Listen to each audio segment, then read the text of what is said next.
Shalom, shalom, boa tarde. Estamos iniciando a nossa A Tarde com a Torá. Hoje nós estamos no 6º dia da semana, portanto hoje nós estamos no dia 22 do mês de janeiro do ano 2021, pelo calendário gregoriano secular, e pelo calendário judaico nós estamos hoje no dia 9 de Shevat, do ano 5781. Bendizemos a Hashem, que está nos concedendo mais uma vez a oportunidade de podermos estarmos juntos em A Tarde com a Torá. E assim nós podemos estar aí trazendo um pouco mais de luz para o mundo, a luz da Torá, a luz da Shekhinah, a presença divina, através daquilo que o nosso Rebbe Menachem Mendel nos disse, para aproveitarmos todo o desenvolvimento tecnológico, para podermos divulgar a unidade e a unicidade de Hashem. Podemos realmente aproveitar essa oportunidade da tecnologia e podemos então estarmos aí anunciando aquele que é um e único, indivisível e incorpóreo, o único Deus, o Todo-Poderoso, o único Criador dos céus e da terra. Dessa forma, atendendo não somente a voz do nosso Rebbe, de divulgarmos o monoteísmo, mas também da própria Torá, os 5 primeiros livros da Bíblia, onde temos aí a revelação, a manifestação do próprio Deus, para que através dos filhos de Noah, ou seja, os não-judeus que abraçam a fé monoteísta, divulgando em todas as oportunidades a respeito da crença no único Deus, bem como também, ombro a ombro com os judeus, estarmos divulgando a unidade e a unicidade de Hashem, aquele que é um e único, indivisível e incorpóreo, aquele que não nasceu e nem morreu, aquele que é e sempre será o grande Eu Sou. Então, aproveitando a tecnologia, onde a nossa sala de estudos não tem porta, nem janela, não tem paredes, e podemos alcançar lugares distantes, como onde a Donária Carmo está, lá em Lisboa, Portugal. Também lá em Lisboa tem a Elizabeth Lobo, lá na cidade do Porto. Podemos chegar a muitos lugares ao mesmo tempo. Isso é o que o Rebbe disse, aproveitando toda a tecnologia, para podermos divulgar a unidade e a unicidade de Hashem. E assim nós vamos levando cada vez mais a verdade. Esta é a verdade que liberta, O conhecimento dos 5 primeiros livros, é a verdade da Torá, a verdade no único Deus. Portanto, nada pode ser comparado, ou nada tem como ser comparado ao Todo-Poderoso, o nosso único Deus. Por isso disse ao faraó, a Moshe, eu pequei contra Deus, o vosso Deus. Quando o faraó disse isso a Moshe, eu pequei contra Deus, e em seguida ele acrescenta o vosso Deus, porque o faraó, ele era um Deus. Na terra do Egito, o faraó era um Deus, era uma das muitas divindades lá. Como também, no Egito, quem eram outros deuses, por exemplo? O cordeiro. O cordeiro, ele era um Deus. O carneiro também era uma divindade, e eles eram adorados pelos egípcios. Por isso, quando Yosef disse ao faraó que o seu pai e toda a sua casa estavam descendo para o Egito, o próprio faraó disse, deixa o território de Goshen para eles.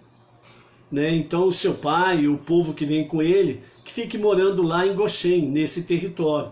Esse território de Goshen era um território que estava ali bem ao norte do Egito, fazendo praticamente quase que fronteira com a entrada para o território de Israel. Então ficava lá num cantinho lá. E por que o faraó quis isso? Justamente para que eles, né, ficassem separados dos egípcios, pelo simples fato de que Yosef disse ao faraó: o meu pai, os meus irmãos e todas as suas famílias estão vindo para cá, e eles são pastores, né, de ovelhas. Por que pastores de ovelha? Porque a ovelha e o carneiro, eles produzem cordeiros. E os cordeiros, certo, que eram objeto de adoração dos egípcios. E dessa forma, então, como o faraó sabia muito bem que a família de Yosef, eles matavam, né, os cordeiros para se alimentarem, então o faraó disse: ó, fica para lá no cantinho lá, para que o meu povo não veja isso. Já pensou o povo vendo o seu povo sacrificando os seus deuses? Então eles ficaram lá no cantinho, né? Então, realmente a Torá é a verdade, a verdadeira verdade que liberta. E por isso não resta dúvidas que é muito importante não recebermos o prato pronto, mas sim estudarmos, pesquisarmos, crescermos no conhecimento da vontade divina, né? Dentro disso daí, lançamos aí o convite, né? Quantas vezes o cordeiro foi ofertado como sacrifício de pecado? É verdade que realmente o cordeiro tira o pecado dos pecadores? É verdade que o cordeiro sacrificado, ele limpa o ser humano de todos os seus pecados? Daqui a pouco. Agora nós vamos ver a nossa sabedoria do nosso Rebbe, Menachem Mendel. Então vamos lá? A primeira gota de sabedoria do nosso Menachem Mendel ele nos fala da seguinte forma, para que nós possamos aí estendermos um pouco mais o nosso conhecimento e fortalecermos ainda mais a nossa mente no sentido de conhecimento, para que não seja segundo aquilo que, como fala, né, o Salmo 1, que não sejamos como a palha que o vento leva para onde quer. Nós não podemos ser palha. Da mesma forma, quando você encontra uma pessoa e você pergunta para ela: e aí, fulano, tudo bem? Normalmente as pessoas respondem assim: tudo bem, firme igual prego na areia. Prego na areia fica firme? Absolutamente não, né? Então, como que você está? Estou firme na rocha. E a própria Torá nos fala quem é a nossa rocha. A nossa rocha é o único Deus, o Todo-Poderoso. Então, e aí, fulano, como você está? Estou muito bem, graças a Deus, firme na rocha, que é o próprio Deus. E essa rocha, ela é de forma representada de que a Torá, os 5 primeiros livros, é a nossa rocha. Seguindo a Torá, nós estamos aí firmados no eterno, sem sombra de dúvidas. E por isso, como diz o salmista também, aqueles que confiam em Hashem são firmes como os montes em torno de Sião, que não se abalam, mas ficam firmes para sempre. Por isso, confiança é a chave para tudo. Certo aí, Luiz Ribeiro, Itaquera, São Paulo? Firme como rocha? Firme na rocha, não resta dúvidas. Amém? Então, a nossa primeira gota de sabedoria, o Rebbe diz assim: o estado natural do homem, como Deus o criou, é a alegria. Observe as crianças e você verá que isto é real. Então, simplesmente assim, O estado natural do homem que Deus criou é a alegria. É só observar as crianças e você verá que esta é uma realidade, né? Às vezes, você já ouviu até essa expressão, né? Fulano, você ficou adulto demais. Ou às vezes você olha para um adolescente e você diz a ele, né? Você cresceu muito rápido, ficou adulto muito rápido.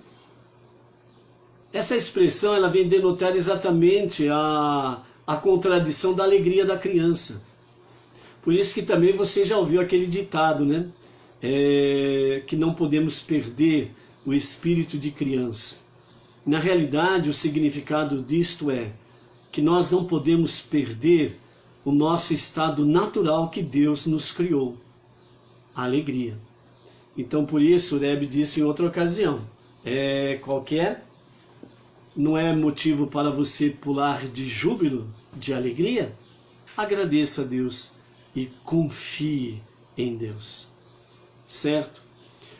A nossa segunda gota de sabedoria para hoje, que nós queremos deixar com vocês, é o que nos diz o Rebbe da seguinte forma, né? Um ponto interior. Dentro de cada um de nós há um ponto no qual todos nos encontramos. E dentro desse ponto há um lugar onde somos todos uma única essência. Essa é a alma do Mashiach dentro de nós. Sendo assim, aquele a quem chamaremos de Mashiach não precisa nos convencer a segui-lo. Ele só precisa despertar esse Mashiach adormecido dentro de cada um de nós. Então olharemos e diremos: eu conheço esse tzadik, esse justo, ele é a centelha viva que sinto dentro de mim. É nesse momento que seremos todos libertados, nós e toda a criação. Amém? É uma palavra muito poderosa essa do nosso Rebbe, muito profunda, muito elevada. E a realidade disso daí, nós podemos ver a natureza humana. Como que a natureza humana, ela facilmente, ela confia nas pessoas. E confia naquele que está, de uma certa forma, à frente, né? Pode ser um líder local, de uma comunidade, de um município, de um estado, de um país, né? À medida que ele vem com uma palavra, uma boa palavra, né? De esperança, as pessoas se apegam rapidamente àquela pessoa. Mas daqui a pouco, aquela pessoa acaba cometendo alguns deslizes, né, sérios, e aí vem a decepção. Mas aqui o nosso Rebbe Menachem Mendel, ele vem nos chamar uma atenção de algo muito, muito real, presente e sério.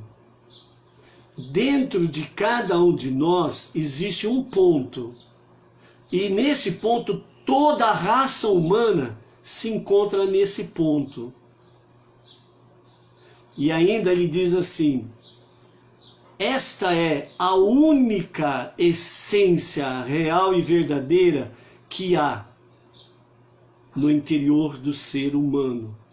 Essa é a alma do Mashiach dentro de nós. Por isso que a raça humana, ela sempre está esperançosa com referência a um Salvador. Mas o Mashiach, ele não é Salvador. O Messias, ele não é Salvador. Porque esse ponto no nosso interior de toda a raça humana, que é a alma de Mashiach, que está adormecida, colocar um invólucro em torno dela para que ela não desperte. Por quê? Para não buscar o verdadeiro Mashiach. E quando colocaram esse invólucro em torno dessa alma de Mashiach que Deus deu a cada um de nós, ficou adormecido e entorpecido. Por quê? Porque muitos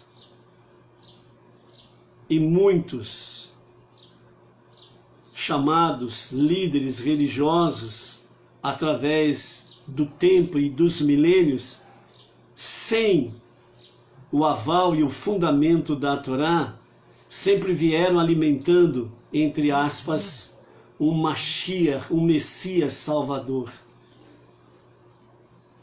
E a própria Escritura, ela não nos fala de Mashiach Salvador, porque o profeta Isaías, lá no capítulo 43, versos 9 a 11 principalmente, nos fala de uma única realidade, que só o Criador, só Ele é Deus e Salvador, e mais ninguém. Não existe outro Salvador. Nem o Messias é Salvador.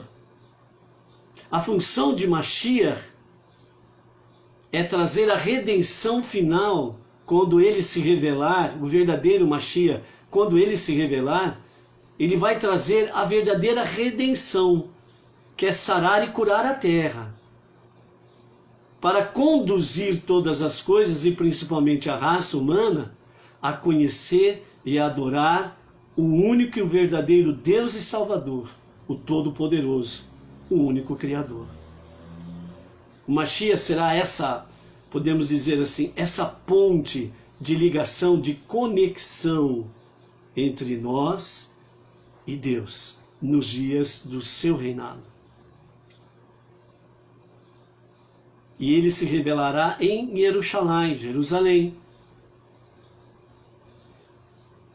E o Rebbe diz que ele não precisará dizer ou tentar, no modo de falar, convencer as pessoas, eu sou Mashiach. Ele não vai precisar fazer isso.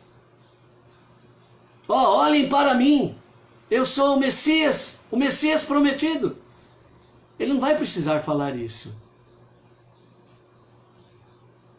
Por quê? Porque quando o verdadeiro Messias se manifestar, esta alma de Mashiach, que está no mais íntimo de cada ser humano, esta alma despertará, a alma de Mashiach. E essa alma de Mashiach dentro de você vai dizer naqueles dias, sim, este é o Tzadik, o Mashiach. E crerão nele como o Messias, um instrumento de Deus para a redenção final. E vão segui-lo como ele vem da descendência de David, então o rei Messias. Seguirão ele como da descendência de Judá, o leão da tribo de Judá, como um líder que traz o verdadeiro conhecimento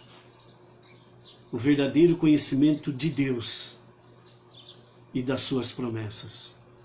Por isso, nesses dias, nos dias de Mashiach, se cumprirá a palavra que diz que de Sion, de Jerusalém, através de Mashiach, sairá a Torá, os 5 primeiros livros da Bíblia, e encherão todas as nações, e encherão toda a face da terra, como as águas cobrem o oceano, e haverá somente este ensinamento, somente este conhecimento, e nisto estará sendo as pessoas e as nações levadas a conhecer, adorar e servir o único e o verdadeiro Deus. Nesses dias, não haverá religião A, B ou C. Sabia disso?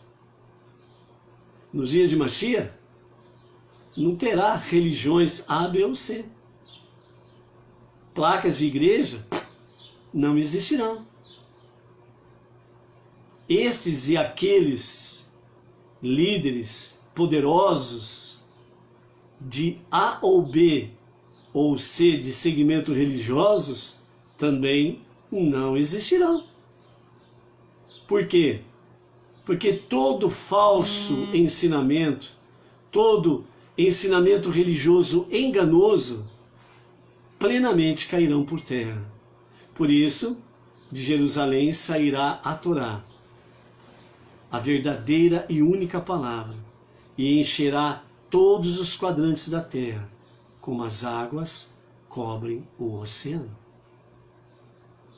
Dessa forma, então a alma de Mashiach que está no seu interior nesses dias, ela será totalmente despertada, e você verá e dirá: eu conheço esse tzadik. Este é verdadeiramente o Mashiach. E você o seguirá. Por isso, é nesse momento que seremos todos libertados, nós e toda a criação. Esta é a redenção final. E um dos primeiros sinais, veja bem que Deus, na sua infinita misericórdia, né, Ele nos fala pela sua Torá a respeito desses últimos momentos, né, onde Ele diz que Ele ajuntará dos quadrantes da terra o seu povo que foi espalhado, os judeus. Hoje nós estamos vendo uma pequena fase daquilo que acontecerá plenamente nos dias de Mashiach. Hoje nós estamos vendo dos quadrantes da terra grupos judaicos saindo das suas nações e retornando para Israel. De várias nações da terra estão retornando para Israel. Essa é uma pequena demonstração que Deus está permitindo vermos, para que não nos esqueçamos que nós precisamos estar atentos ao ouvir os passos de Mashiach, para que a alma de Mashiach que está em nós comece a ser fortalecida mais e mais. Para que a hora que chegar esse momento, nós possamos dizer: este é o tzadik, o justo, é o Mashiach. Ok? Vamos lá? Hoje nós estamos na nossa sexta leitura da nossa Parashá Bo, que é a 15ª Parashá. E Bo significa venha ao faraó, Deus falando com Moshe, que não precisa ter medo, estou contigo diante do tal temível faraó, e ele se tornará absolutamente nada. E então nós vemos aí na nossa aliá anterior os preparativos de Pessach para a saída do Egito, pois o povo estava já há dezenas de anos sem cumprir mandamento nenhum, e eles precisavam ter méritos para serem libertos do Egito. E dessa forma, realmente o Eterno deu através de Moshe 2 mandamentos para que o povo pudesse cumprir, para ter mérito, para poder serem libertos do Egito. Então, o primeiro mandamento foi exatamente não cometer idolatria, que era o caso do cordeiro, e a segunda mitzvah que o Eterno deu foi exatamente no sentido da Brit Milá, a circuncisão. E eles cumpriram isso, e isso habilitou-os, né? Deu a eles méritos para que pudessem ser libertos. Na nossa aliá de hoje, agora nós vamos adentrar na 10ª praga, explicitamente, e vendo o que vai acontecer durante o percurso dessa praga. E depois, né, no finalmente da nossa leitura, aí nós vamos estar conversando, né? Quantas vezes o cordeiro foi sacrificado para perdão de pecados. É realmente verdade quando se diz que o Cordeiro tira o pecado do pecador?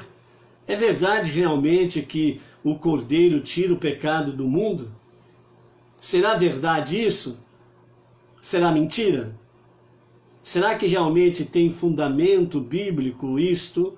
Ou será que é mais uma falácia que vem através dos milênios para enganar as pessoas? Ou é uma verdade para estabelecer as pessoas? Então, vamos ver depois da leitura, ok? Então vamos lá.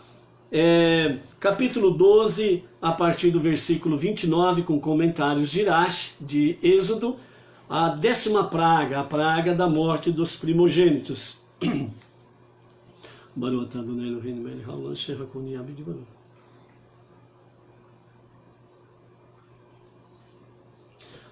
Iniciando a leitura, foi precisamente à meia-noite do dia 15 de Nissan que Deus, em concordância com a corte celestial, matou todo o primogênito no Egito, mesmo aqueles que não eram egípcios.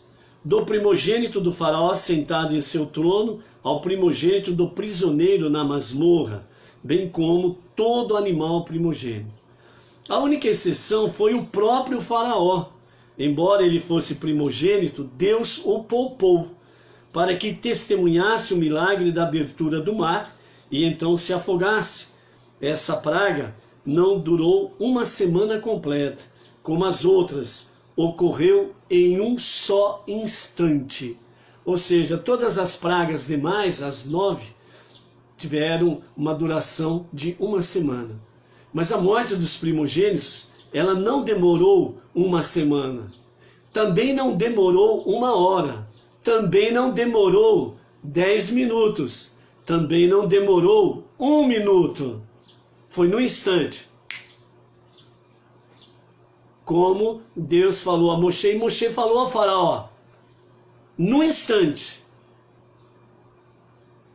Ao mesmo tempo, todos os primogênitos do Egito, todos os primogênitos dos homens e dos animais, num instante, isto acontecerá, de forma instantânea.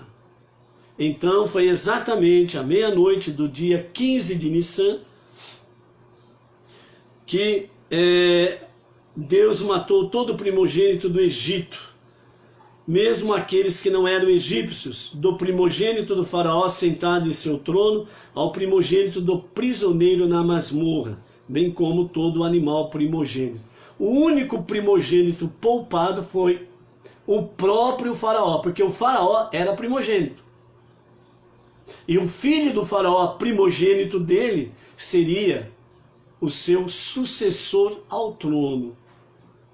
E o faraó, ele teve que ver a morte do seu primogênito e ao mesmo tempo sendo poupado para que ele pudesse ser testemunha da abertura do Mar de Juncos, mais conhecido como Mar Vermelho, que é uma tradução errônea. Mar dos Juncos. Continuando, o faraó levantou-se da cama à noite, primeiramente ele se levantou e depois despertou todos os seus cortesãos nas casas deles. E todos os egípcios acordaram também, e houve um grande clamor no Egito, pois não havia casa em que não houvesse um morto. Se houvesse um filho primogênito na casa, ele morria. Senão, o chefe da casa, que em sentido figurado pode ser denominado primogênito, o chefe da casa. Então, ele morria. Além disso, como os egípcios estavam mergulhados no adultério, frequentemente havia muitos primogênitos na mesma casa, sendo que cada um deles, o primogênito da dona da casa, como um de seus amantes, também morriam. O faraó deu busca em todas as entradas da cidade e chamou por Moisés e Arão aquela noite. Quando os encontrou, ele disse: levantai-vos e saí do meio do meu povo, vós, adultos, os vossos filhos, pequenos de Israel também, e ide servir a Deus como falaste, tomai vossos rebanhos e também vosso gado, conforme vós determinaste. E não eu, que primeiro me recusei inteiramente a deixar-vos ir. Depois estipulei que só os vossos adultos partiriam, e por fim exigi apenas que vossos rebanhos ficassem. E ide, e abençoai-me também, para que eu não morra, porque sou primogênito. Alguns israelitas relutaram em partir, receosos de se aventurarem no deserto árido e desconhecido.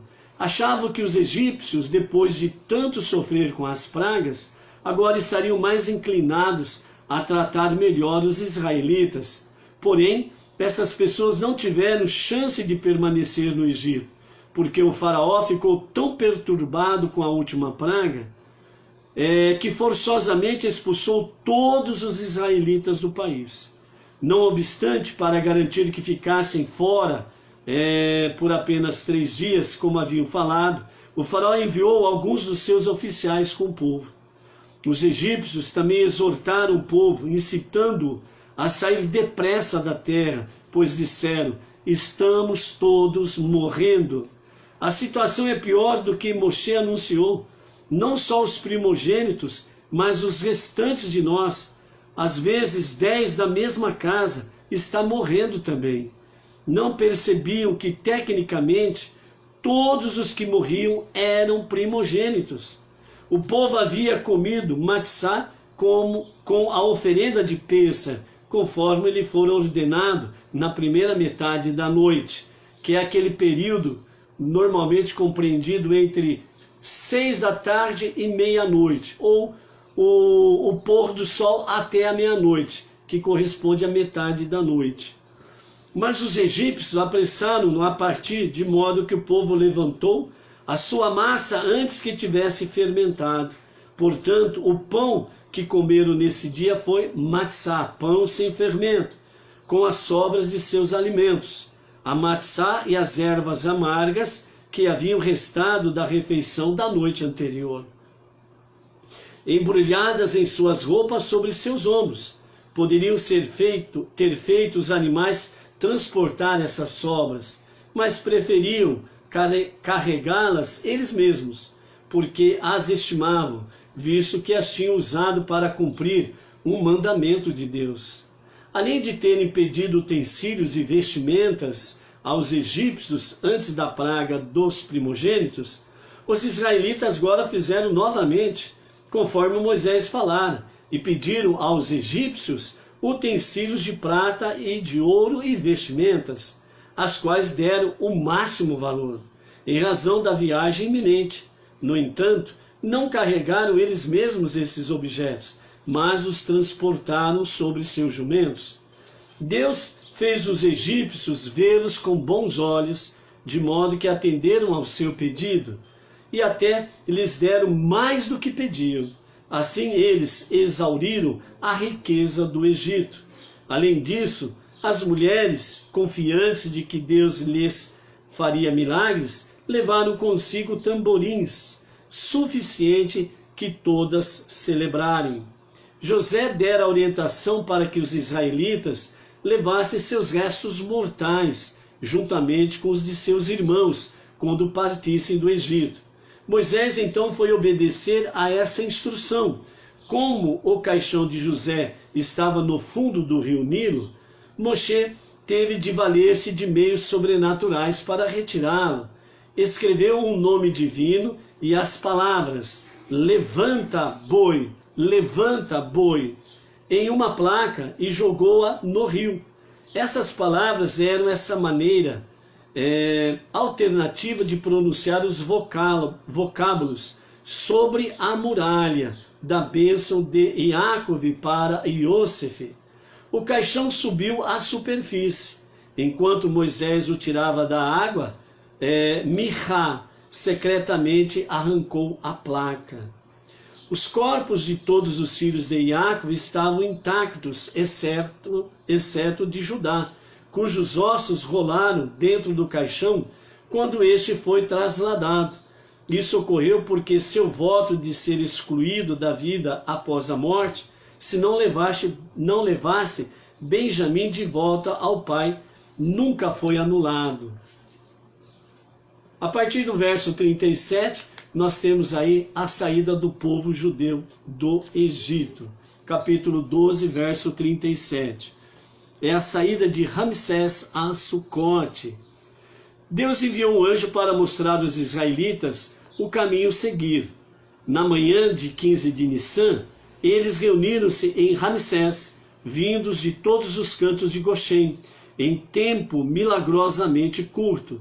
Os israelitas então viajaram de Ramsés a um lugar que logo seria denominado Sucote, à margem ocidental do braço ocidental do Mar de Juncos. Isto é conhecido na atualidade como o famoso Golfo de Suez.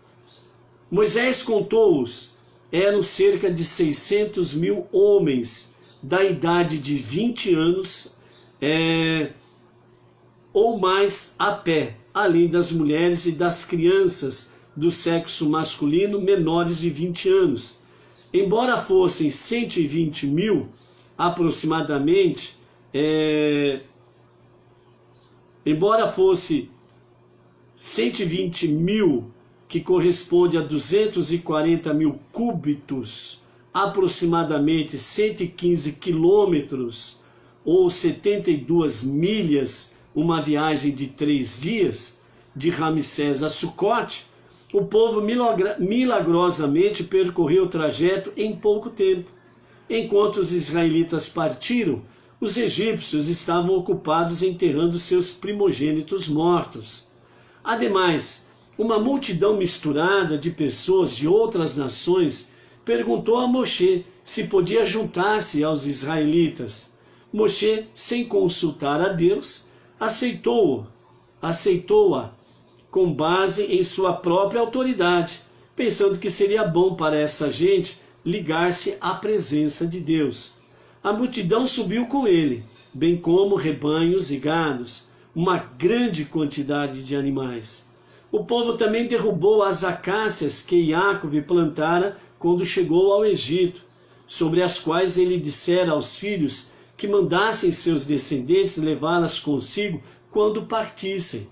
Em Sucote, os israelitas assaram a massa que haviam tirado de suas casas no Egito, fazendo bolos de matzá, pois ela não fermentara, visto que tinham sido expulsos do Egito e não puderam demorar-se, nem haviam preparado outras provisões para si. Embora estivesse viajando para o deserto, eles confiaram que Deus os proveria. Deus atribuiu-lhes mérito eterno por isso. Milagrosamente, o pão que então assaram foi suficientemente para 61 refeições, e era tão saboroso quanto o maná, que mais tarde receberiam de Deus.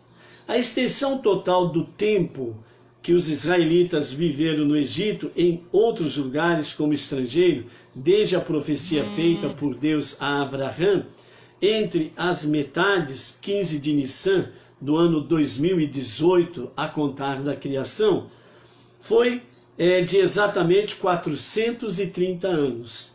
30 anos de quando Deus fez aliança até o nascimento de Isaac. 60 anos do nascimento de Isaac até o nascimento de Jacove. 130 anos do nascimento de Jacove até a sua chegada ao Egito. E 210 anos no Egito. Ao fim de 430 anos, ou seja, quando o povo foi para o Egito, eles ficaram 220 anos vivendo uma vida normal, mesmo sendo assimilados pelo Egito depois da morte dos seus principais líderes, ok? Então, depois que começou a escravidão propriamente dita, a escravidão foi de 210 anos. No total, né, a saída, né, da terra prometida para o Egito foi no final de 430 anos. Naquele mesmo dia, todas as hostes de Deus saíram do Egito. E assim que chegou a hora marcada, Deus não retardou o êxodo nem por um instante. À noite, procedente a esse dia foi uma noite de expectativa para Deus, pela qual ele ansiara todos aqueles anos, para cumprir a sua promessa de tirá-los do Egito. Esta foi a noite a qual Deus se referiu quando disse a Abraão: esta noite eu redimirei teus descendentes. Esta noite se mantém como tempo anual de proteção para todos os israelitas, contra todas as forças de destruição, através de suas gerações. Tanto para até aquele momento da libertação do povo do Egito, deserto e terra prometida, esta palavra e esta bênção de Deus, no sentido de que tirá-los-ei do Egito, esta noite eu redimirei os teus descendentes, a promessa feita a Abraão, ela se tornou uma realidade naquele momento e através de todas as gerações posteriores, significando que todas as forças que lutarem para a destruição da descendência de Abraão, ou seja, todos os esforços que nações poderosas fazem para destruir o povo judeu, o Eterno fez uma promessa verdadeira e eterna para Abraão: eu, esta noite, redimirei teus descendentes. Aconteceu exatamente nesse momento da saída do Egito, e através das gerações posteriores, através dos milênios, o Eterno tem cumprido esta palavra. Quando se fala que esta noite, não se refere apenas àquela noite que teve a morte dos primogênitos e o faraó expulsou o povo judeu do Egito. Mas esta noite ela simboliza também toda e qualquer tentativa de exterminar o povo judeu através dos milênios. Então a promessa de Deus, ela é real e continua sendo real. Esta noite, nesse momento da tribulação, nesse momento obscuro da história do povo judeu, por exemplo, os dois grandes exílios que vieram posteriormente, o babilônico, depois na nossa era comum, no ano 69, quando a legião romana destruiu completamente Jerusalém, e aqueles que eles não conseguiram matar, assassinar de forma cruel, uma forma cruel mais do que a outra, mas aqueles que conseguiram escapar, eles escaparam, foram para os quadrantes da terra, a chamada grande diáspora. Depois tivemos aí, mais na época da era moderna, né, tivemos aí a Segunda Guerra Mundial, o tempo que ficou conhecido, aquela noite que ficou conhecida como o Holocausto, 6 milhões de judeus exterminados durante a Segunda Guerra Mundial devido ao nazismo, certo? Ao fascismo e essas coisas todas aí, certo? Então, esta noite, a promessa feita a Deus a Abraão: esta noite redimirei a Israel. E isso através da história, Deus tem cumprido fielmente. Por isso, o povo de Israel vive. Ame Israel, Rai. O povo de Israel vive. Ame Israel, Rai. O povo de Israel vive. E os seus algozes, os seus seguidores,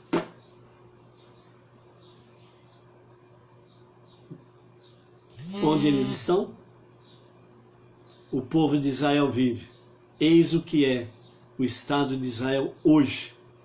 E através da década de 70, da década de 90 para cá, quando o Rebbe Menachem Mendel, o líder da nossa geração, o justo da nossa geração, o tzadik da nossa geração, ele veio orientar todos os rabinos para saírem aos quadrantes da terra e levar às nações o monoteísmo. E isso tem acontecido, principalmente nos últimos 8, 10 anos aqui no Brasil, tem acontecido de uma forma bem maciça, né? No nosso caso específico, temos aí o movimento Bnei Noach Brasil, com a liderança do nosso rabino, Urav Yaakov Geranstadit.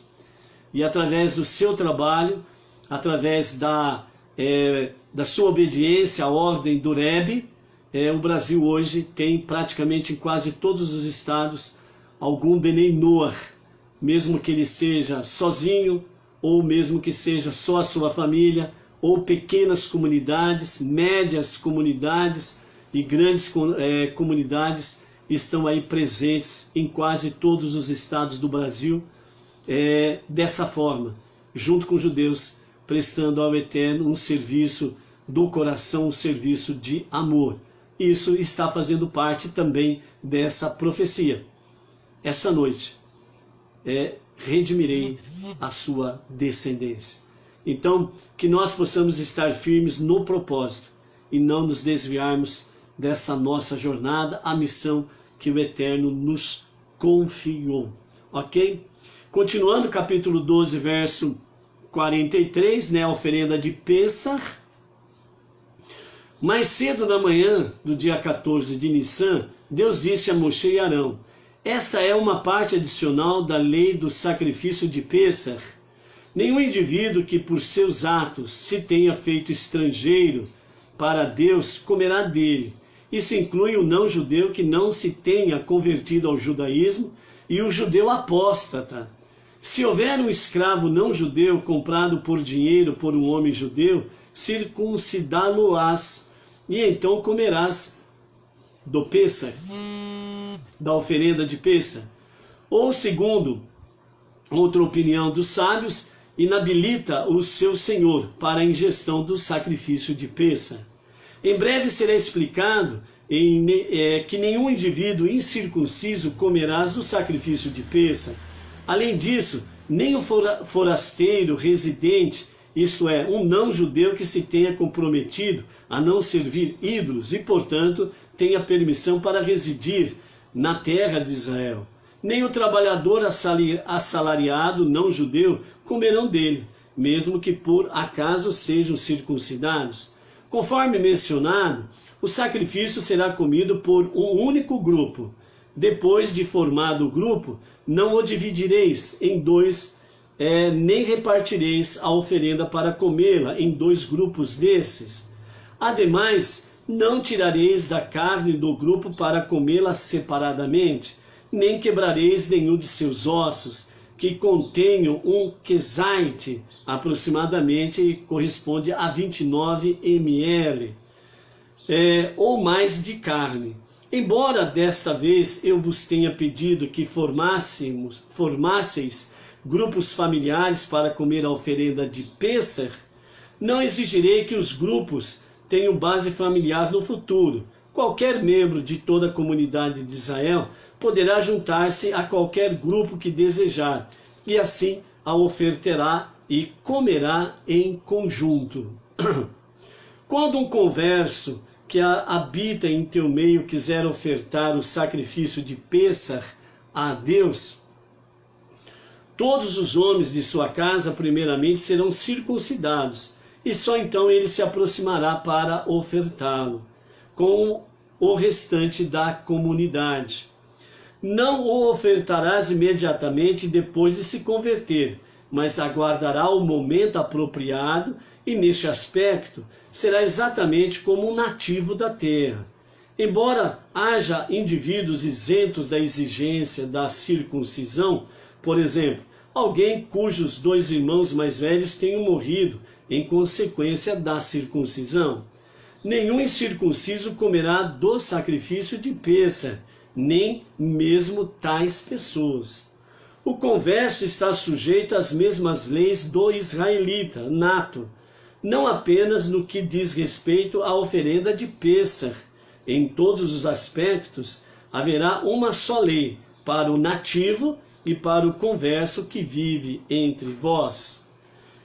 Também no que se refere a essas leis, todos os israelitas imediatamente resolveram cumprir essas instruções no momento apropriado, e por isso Deus considerou que assim fizeram imediatamente, por assim dizer, atribuiu-lhes mérito por suas boas intenções.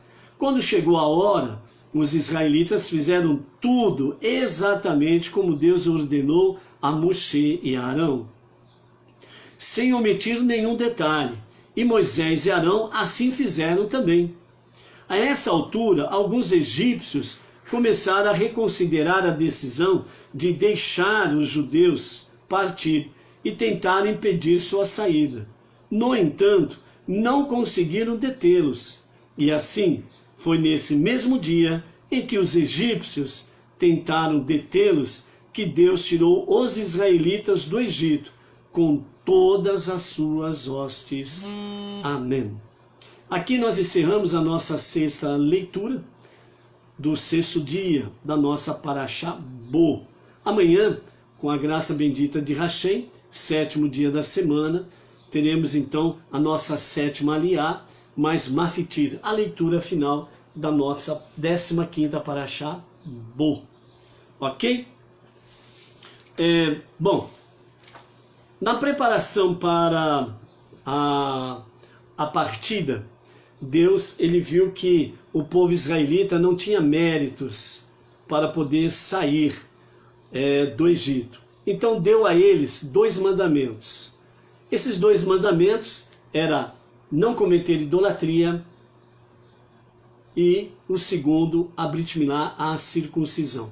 E todo aquele que fizesse a circuncisão, ele estava habilitado para participar em comer o sacrifício de Pêssar, ok? E o circunciso, ele não poderia comer do sacrifício, ele tinha que ficar para fora, certo? Como que Deus deu aos judeus para cumprir o primeiro mandamento? Não cometerás idolatria, certo? Os judeus que estavam no Egito, eles já estavam habituados há dezenas de anos a contar explicitamente 210 anos de escravidão propriamente dito. Então, eles estavam habituados a não cumprir mandamentos. Dessa forma, eles não tinham méritos diante de Deus para a libertação. Então Deus deu 2 mandamentos a ele para eles cumprirem, para que eles pudessem ter esses méritos e dessa forma eles poderem ter o direito da libertação. Isso daí nos mostra a seguinte realidade.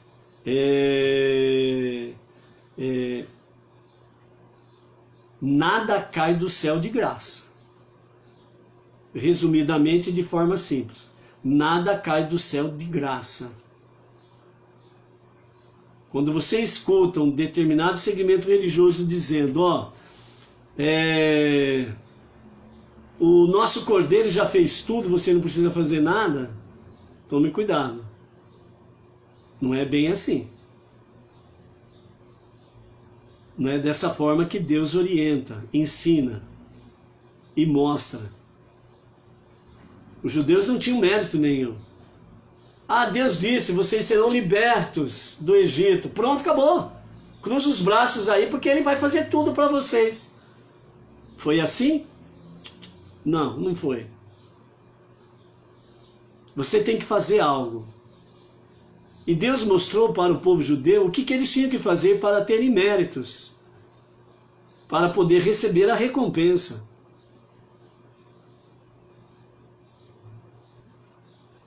Muitos segmentos religiosos dizem assim, né, e ensinam, né, que nós não podemos pensar em recompensa para servir a Deus.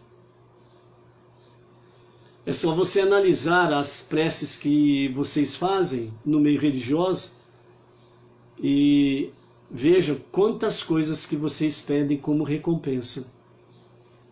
E depois vem dizer que não pede recompensa, que não tem intenções de receber recompensas. Deus sempre mostrou que há recompensas. Por acaso o seu líder religioso é mais do que Deus? Por acaso o líder do seu segmento religioso, o seu líder máximo, é mais do que Deus? Se Deus sempre recompensou aqueles que obedecem mandamentos, aqueles que fazem a sua vontade. E fala de uma forma como família, que o pai se alegra com o filho da obediência e o recompensa por tal coisa. É algo inerente em Deus E é algo inerente no ser humano, porque fomos formados à sua imagem e semelhança. Todo filho sempre espera a recompensa do pai. Assim somos nós, filhos. Assim é o nosso Deus, o nosso Pai Celestial. Então, o primeiro quesito era não cometer idolatria. E então, Deus, através de Moshe, fala para que Moisés venha dizer ao povo para pegar no 10º dia um cordeiro ou um carneiro e levar para a sua casa, e eles terão 4 dias de prazo para analisar se o cordeiro tem ou não tem defeitos. Porque o sacrifício de Pêssar, ele precisa ser perfeito, sem defeitos, certo? Então, dessa forma, eles tinham 4 dias para analisar. Por que 4 dias? Porque eles tinham que ver naquele cordeiro ou naquele carneiro o objeto da sua idolatria. Porque no Egito, o cordeiro e o carneiro, eles eram adorados como ídolos. Assim como todo primogênito dos gados demais também eram adorados como deuses. Como todo primogênito da linhagem do faraó eram tidos como deuses. Então, não cometer idolatria significa você precisa sacrificar o teu ídolo. Você precisa queimar o teu ídolo. Você precisa matar o teu ídolo. Você precisa quebrar o teu ídolo. E o povo judeu precisava exatamente fazer isso. Então, eles não tiveram que cruzar o braço. Deus falou que chegou o tempo da nossa redenção.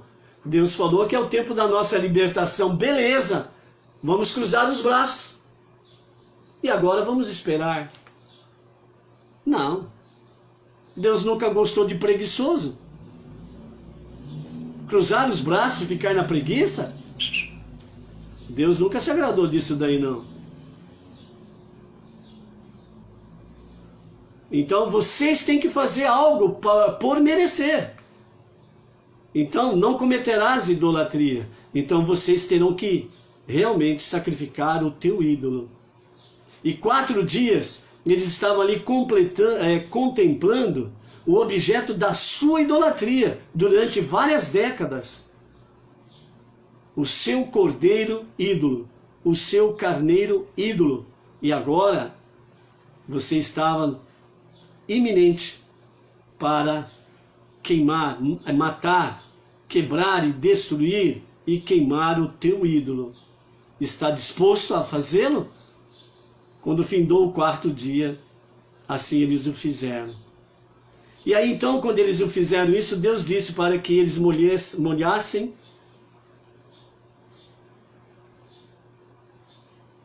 algo que nós conhecemos hoje, por exemplo, né, a brocha de pintar, né? Algum tipo de pincel, venham molhar como sopo. E vocês vão colocar nas vergas e na ombreira da porta das vossas casas. E onde tiver a marca desse sangue, o anjo da morte ele vai pular, vai passar por cima. Isso é Pêssar. Então a pergunta é, o sacrifício do cordeiro aqui ainda tem um detalhe. Quando realmente Deus ele fala que este sacrifício, essa oferenda de Pêssar, será somente para este momento. Que sacrifício ele estava dizendo? O sacrifício do cordeiro era somente para este momento. Aquele momento que eles estavam vivenciando ali no Egito. É o que nós vimos exatamente lá. No capítulo 12, desde o seu começo, nas instruções que Deus foi passando para Moshe e Moshe para o povo. O Luiz Ribeiro está dizendo que está travando a live. Né? O pessoal está travando a live aí. Alguém mais está travando a live? Por favor, nos avise aí se está travando. Luiz Ribeiro disse que está travando. Você atualizou a página lá? Não, mas não está travando não. Travou de uma vez. Ok? Vamos continuar?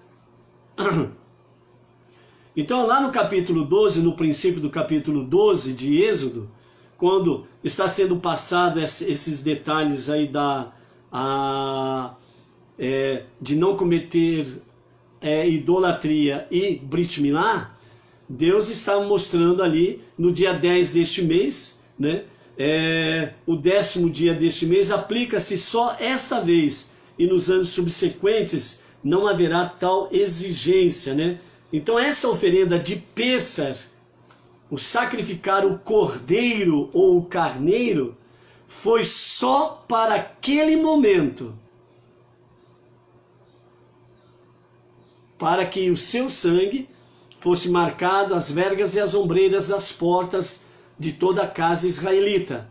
E quando o anjo da morte passasse, ele passaria por cima e não visitaria aquela casa, certo?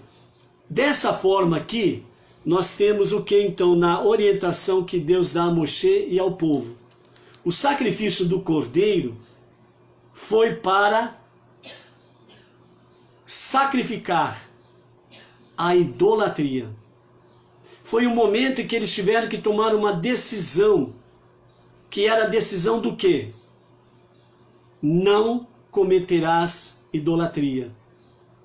Então, dessa forma, eles cumpriram essa mitzvah, não cometer idolatria. Eles pregaram o objeto da sua idolatria e eles sacrificaram a morte do cordeiro ou do carneiro. E isso habilitou-os para a saída do Egito. Portanto, o sacrifício do cordeiro aqui não foi para perdão de pecados, foi para dar a eles o aval para a saída do Egito. Porque o cordeiro era objeto de idolatria. O cordeiro era objeto de idolatria. Quantas vezes que o cordeiro foi sacrificado para perdão de pecados? A resposta é simples. Nunca. Nunca houve sacrifício de cordeiro para perdão de pecados. Aonde se ensina isso, estão usando ou por falta de conhecimento ou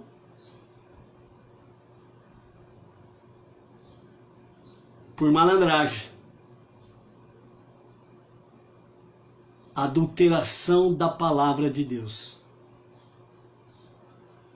É verdade que o cordeiro tira o pecado das pessoas? Que o cordeiro tira o pecado do mundo? Nunca foi escrito isto na Bíblia. Nunca foi escrito isto nos 5 primeiros livros da Bíblia, que é a base para o mundo visível e para o mundo invisível, que é a base para o mundo de ontem, de hoje e o que há de vir, que é a base da verdade que nunca se apagará. Portanto, não houve sacrifício do cordeiro para perdão de pecados. Nunca houve. Nós estamos no livro de Shemot, em Êxodo. Nós estamos dessa forma aqui. Nós temos o próximo livro a ser estudado, que é o livro de Vaikra, Levíticos, onde nós temos realmente todos os tipos de sacrifícios que são estabelecidos. Para fazermos apenas assim um resumo, porque nós vamos estudar lá. Se você quer conhecer, se você não conhece e quer conhecer, se você já conhece e quer aprimorar o conhecimento, continue conosco. Quando chegarmos lá em Vaikra, Levítico, vamos estar estudando todas as coisas sobre o sacrifício. Mas resumidamente, há 5 tipos de sacrifícios. O olá, que é uma oferenda que é completamente queimada ao sacrifício. A minhá, que é a oferenda de farinha. Shelamim, que é uma oferenda de paz. Hatat, que é a oferenda pelo pecado. É aqui. Hatat, oferenda pelo pecado. É aqui que está o X da questão. E o quinto é Ashman, ou Asham, que é a oferenda pela transgressão.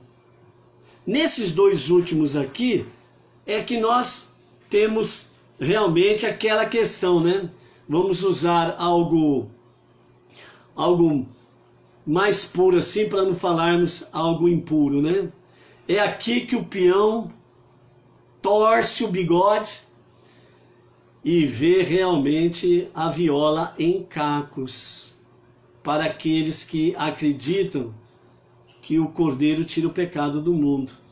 E não é verdade.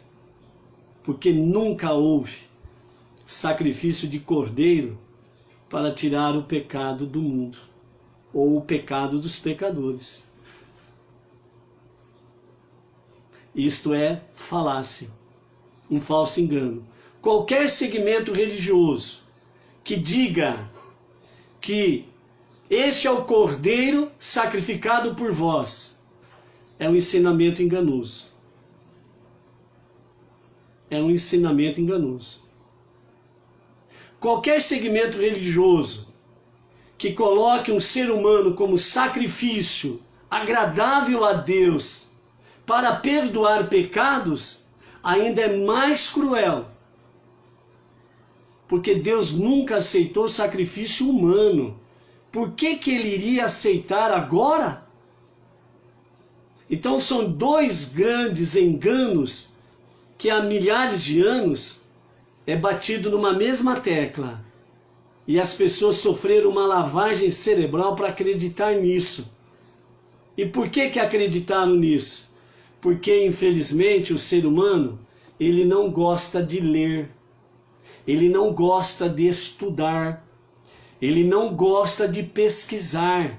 Ele gosta do prato pronto. Ele quer o prato pronto. Então chega e diz, esta é a tua refeição. Esta é a refeição para a tua salvação.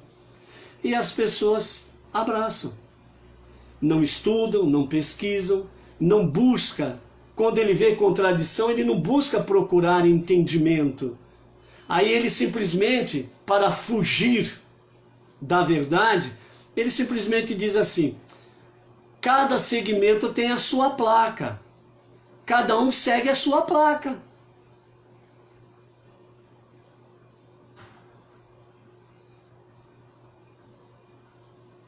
E por acaso placa salva alguém? Por acaso placa perdoa pecados? Uau! Eu não sabia que placa deste ou daquele segmento religioso era mais do que Deus. Placa virou Deus. Placa virou Salvador. Já não basta o cordeiro que diz que tira o pecado do mundo. Já não basta sacrifício humano que diz que perdoa pecados. Já os 2 são contraditórios em si, segundo as Escrituras. Agora as pessoas, nos últimos centenas de anos, falam que cada placa tem as suas diretrizes e cada um segue a sua placa. Agora a placa também entrou no rol dos salvadores do mundo.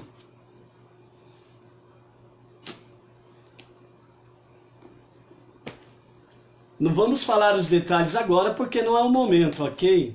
Vaikra nós vamos estudar lá na frente.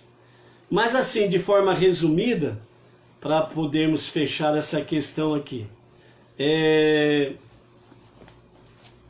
Veja bem, lá em Levítico, onde nós vamos estudar, nós vamos falar de forma simples e abrangente, ok? Capítulo 1 de Levítico, nós temos ali a oferenda de elevação de gado bovino. O sacrifício do gado bovino não está falando de cordeiro, ok? No sacrifício do gado bovino é um sacrifício de elevação, não é para perdão de pecados. Vamos continuar em frente. Depois nós temos os detalhes, nós vamos estudar lá quando chegarmos, ok? Depois nós temos aí a oferta de elevação com carneiros e cabras. Carneiros e cabras. Que nos fala, quando for trazido do rebanho de carneiros ou cabras, a oferenda de elevação, ela será sacrificada um macho sem defeito. Será uma oferta em referência de elevação do gado bovino, certo? Então a pessoa não tem um boi, ele tem um carneiro ou cabra. Então ele vai pegar para oferta de elevação. Não é oferenda de pecados. Depois nós temos aí a oferenda de elevação de aves. Então aves não entra nem na questão aí de cordeiro, certo? Aí nós temos a oferta de farinha, certo? Aquela pessoa que é pobre, ela não tem condições de ter um boi para o sacrifício, nenhum carneiro ou cabra, nem aves, então ele leva uma porção de farinha como sacrifício, certo? Estamos falando de forma simples e abrangente. Tem também a oferenda de paz, certo? Essa oferenda de paz, ela fala sobre gado bovino. Aquele que não tem condições de ter um boi ou de comprar um boi para fazer uma oferenda de paz, então ele pode trazer carneiro ou cabra, certo? Que vem do rebanho. Portanto, pode ser macho ou fêmea, sem defeito. Vai ser uma oferenda de paz. Ok? Depois nós temos aqui, já lá no capítulo 4, né, já corremos 3 capítulos. Lá no capítulo 4, nós temos uma oferenda de pecado. Opa! Apareceu aqui uma oferenda de pecado. Mas só que no capítulo 4 está falando do pecado do sumo sacerdote. Opa! O sumo sacerdote, ele fazendo uma oferenda, um sacrifício para perdão de pecados. Pô, então, aí tem cordeiro. Não, não tem. Lá fala que o sacrifício para perdão de pecado do sumo sacerdote está sobre um touro jovem. Um touro jovem é para o sumo sacerdote, ok? Vamos para frente? Depois tem a oferenda de pecados, o sacrifício para perdão de pecados do Sinédrio, que é o colegiado dos juízes sobre o povo judeu. Segundo os nossos sábios, o colegiado era em torno de 70 juízes, que representava exatamente as 70 nações existentes na época. Qual que era a oferenda? Também um touro jovem, ok? Vamos para frente? Temos aí agora a oferenda de pecados para o líder da comunidade, da tribo, o líder do povo. Então agora tem cordeiro. Opa, vamos ver lá. Então estamos no capítulo 4 de Levítico, Vaikra. E lá no capítulo 4, verso 23, nos fala que a oferenda de pecado, para perdão de pecado do líder, é um cabrito. Uau, cabrito. Então tem um cabrito no pedaço aí, ok? A partir do versículo 27 do capítulo 4, nós temos agora a oferenda de pecados dos indivíduos. Opa! Aqui já está falando de indivíduos. Isso significa o povo. Então agora vai ter o cordeiro. Vamos ver? Então lá, capítulo 4, a partir do versículo 27. Se por acaso você tiver uma tradução e você chegar a ler cordeiro, desculpe, mas você está com uma péssima tradução. Uma tradução corrompida para dar margem ao ídolo cordeiro e ao ídolo humano sacrificado. Fora dos 5 primeiros livros da Bíblia. Fora daquilo que Deus determinou. Não foi homem que determinou, não foi placa nenhuma de segmento religioso que determinou.